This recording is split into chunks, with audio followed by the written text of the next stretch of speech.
Hey everyone, it is Josephine. So, today we are talking about dun, dun, dun, dun, how not to get sued. So, when it comes to your books, you might be tempted to put certain things in them. You might want to say, like, oh, I don't know, I don't like XX company because X, Y, and Z. But you know that when you put stuff like that in print, it can be called libel, especially if they can prove that you financially hurt them. And then they can sue you. So let's not do that. For the simple fact that A, who wants to go through a lawsuit, and B, you simply didn't have to put them in your book. You can say, X, Y, and Z company and kind of hint toward them, but I wouldn't actually even hardly do that.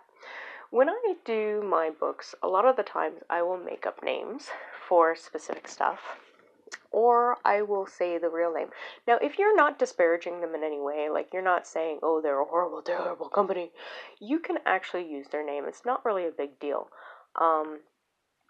However, again, I would not use it in a negative way whatsoever. Either use it in a positive way or just use it as in they use this particular, search engine or whatever. Excuse me, such as my characters, they Google people a lot, and they Facebook people, and they check out, Snapchat and stuff like that, because these are social media norms that people use right now, and they are very current. Now, the problem with doing that also that you have to think about is that you can date your books by putting in what's current. Eventually it's not current anymore.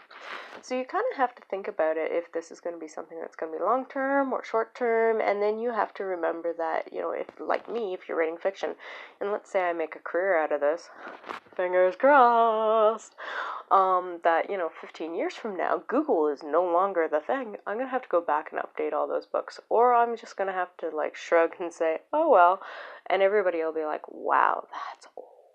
Because, the other day I was going through a book and she had references in there, and I'm sitting here going, if I weren't a 90s girl, I wouldn't know these things. So she kind of could possibly alienate an entire new brand of audience just because they wouldn't know the pop culture that she's talking about. So again, that's kind of also another good reason not to necessarily name various companies or to name specific pop artists or pop culture or stuff that is going on at the time, unless you specifically want to date that book. Like some people write books where they're trying to go back in time, or where they want to specifically let it known to be that they are in that era or that decade, and so they're going to use those pop culture references just to make sure that you know about it. But again, don't ever put any company or any person, like if you're mad at Judy at work, I don't work with any Judys, which is why I can say this. So if you're mad at Judy at work, Judy, I'm picking on you, I'm so sorry, then don't put her in your book and say all sorts of mean things about her or tell everybody what a horrible person she is in your book. Why? Because Judy could get a little mad and she could sue you. So just don't do it. Keep everything factual, and because and keep if if you're going fiction, just keep the names, change names, totally change names. Don't let anybody know. Um, yeah, sure, I get mad at my people in real life, and sometimes I'll stick them in a book, but I change their name. They don't know it's them. I'm like, but they don't know it's them. When it comes to nonfiction, stick to the facts.